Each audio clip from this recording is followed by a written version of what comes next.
Hi there, this is Ask Annika, and I'm Annika. Today, what we're going to talk about is how to choose what business to open. And the reason why I want to talk about that is because quite a few people have been asking me that, or they get into something and they don't see it going somewhere, so then they think they have to try and do something else, or maybe they'll be better at something else. And the truth of the matter is, if you're asking what business you should open, you should probably just get to know yourself more. For real. Like, take a week and figure out what you're passionate about and what you truly want to do, dedicate your life to. Because opening up a business or a company, that is pretty much what you're going to be doing. You are going to be doing that all the time, every day, nearly all day. So if you are passionate about something or have a deep skill in something, I would say that would be the direction to focus. And from there, Don't be afraid to share your passion. branch out or see what within that area of interest or passion or expertise that you have that you can capitalize on to make a service, a product, or a location, or even a website, a channel, anything within that. And I would say that the people who are coming to me and saying, I think I should do something different, but they've already done this, like they've already figured out what they know they're passionate about and what they have or have an expertise in, but they are feeling like they're not getting any traction. Well, this is the thing. Generally, people do not care about how happy it makes you, or that it's your passion, or that you are good at it, unless it fulfills a need for them, unless it fulfills something for them. So it is not enough just to be passionate about something, but to find how your passion can fulfill a need for your target audience. And if you're interested in finding out how to find or how to really hit your target audience, I made a video, it's down below.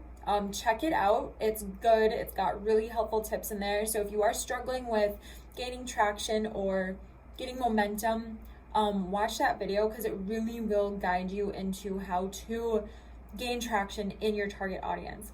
But when it comes back to how to choose what type of business to open, right? So for me, I'll say this.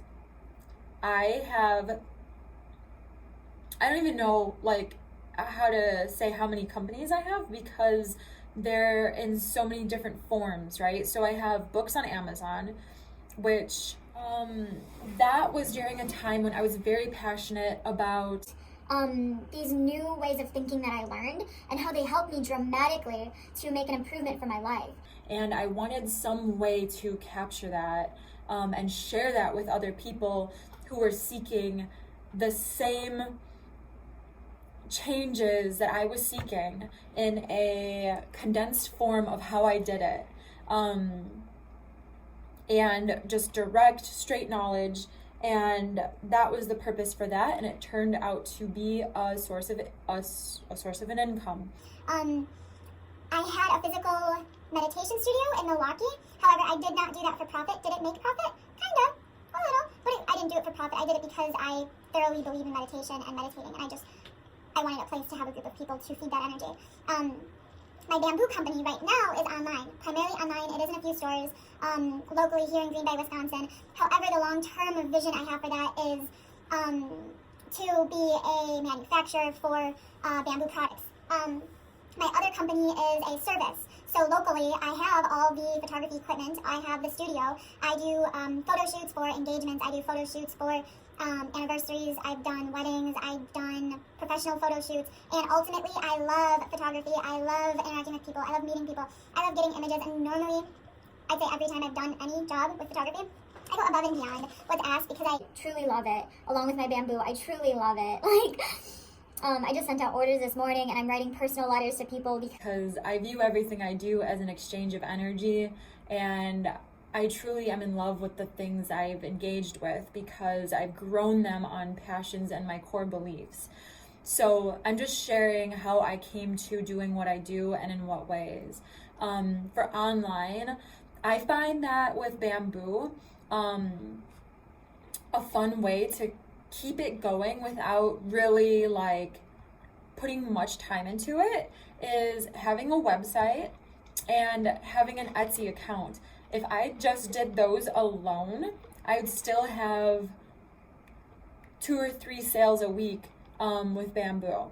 With my photography service, I find that putting it out on Craigslist and Facebook Market, that has gotten me, I think, the most traction in that area. I do have a website, and I do see a lot of traffic going towards that. I have never owned a restaurant, and I don't plan on it. My mom owned a restaurant, and my grandmother owned a restaurant, and they both did well. My grandmother retired from it.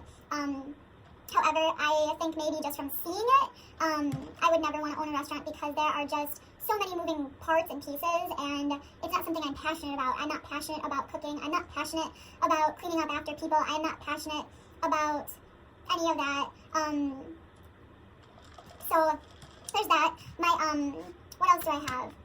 I have my books. Oh, I have my clothing line. That's in stores in Florida. That's consignment, and I also get sales from the website. So having a product, if you do have a product or a product you make, but it, like a plant, it's something along the lines of it's an object you sell per piece. I'd say that to get traction and to maintain traction, just having it on these platforms that are nearly free, Etsy, Instagram, website, posting it on Craigslist and Facebook Market page once a week or twice a week, just to keep it moving, engages people to, or prompts them to engage, and the closer it is to something you believe in and love, the more likely you will naturally go above and beyond what's asked because it's something you believe in and love.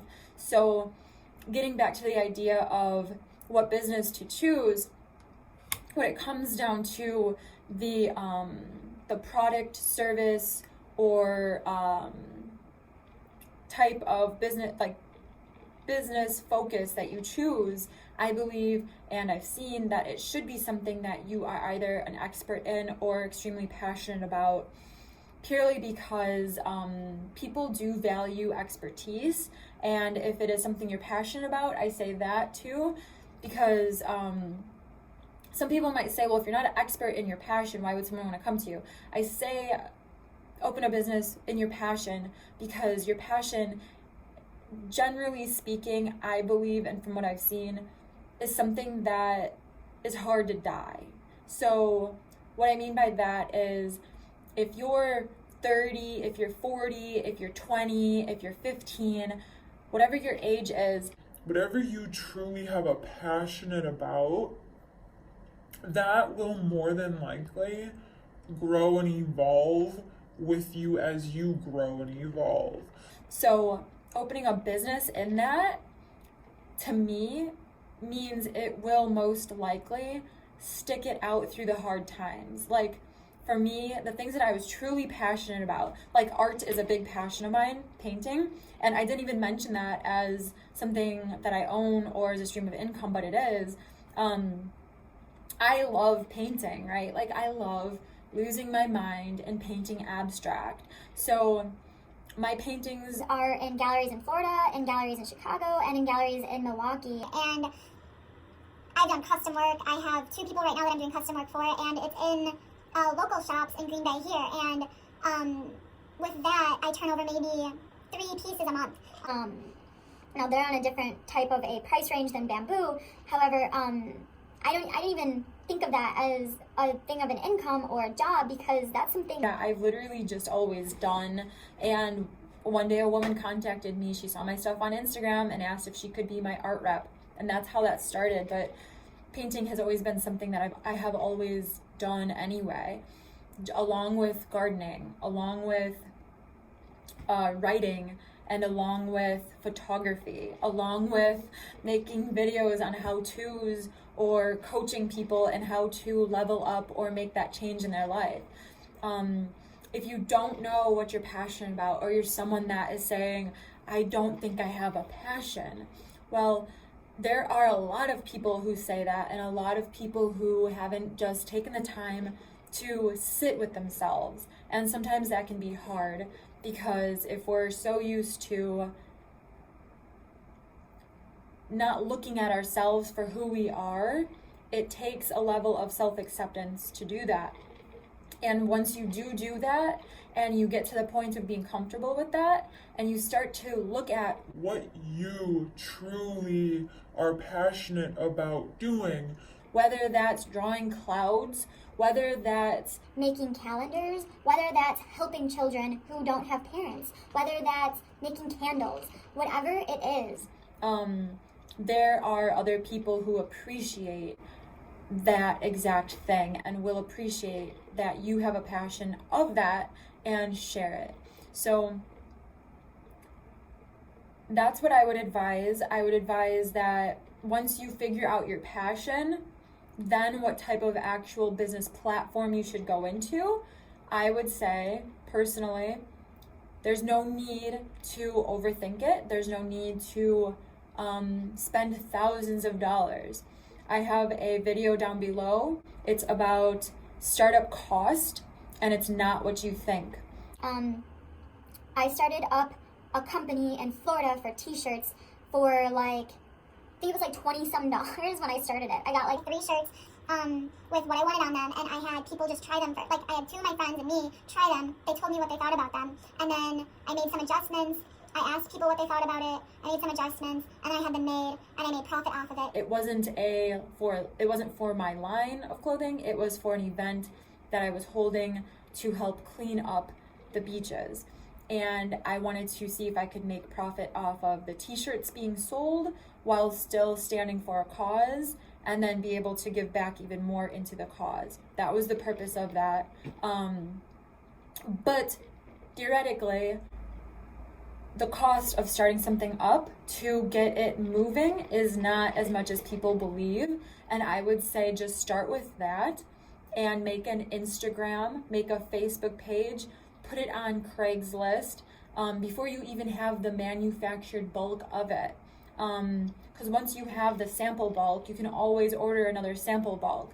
Always put your delivery time like nearly the longest you can have it without it being like too long, and always put free shipping. I'm only saying this like as suggestion of what I've seen work. People love seeing free shipping. People love seeing free. Nobody likes to be sold on it. They like to buy it. So the more that they feel they are getting a deal on the item that they're interested in, the more likely they are to buy it. But if they feel like you're just adding value in so you can make money, and they're being sold, they're less likely to buy it, even if they're interested in it. So keep that in mind, and you will start to see which platform you gain more traction in. If it's the marketplace, typically that's more of an odd way right now. To me, that's more of an exchange type of way, because you'll be meeting up with them most likely, or you can mail it to them, but it's more of you get to see their face, they get to see your face through Facebook picture, and I would say go the route of consignment. If you're getting more purchases through Etsy or Instagram, I would say that that's more of a non-face-to-face thing, that people don't need to actually like feel like they have a connection with the maker or see it in person. And I would push it on Etsy. I would push the website to get more exposure, and I would push it on Facebook and all the platforms available to do that. And that's what I would suggest. If you have any questions or this helped you out in any way, please hit like. Please leave a comment. Let me know where you're at with this. Let me know what's going on. And this is Annika with Ask Annika. You guys have an amazing, amazing day.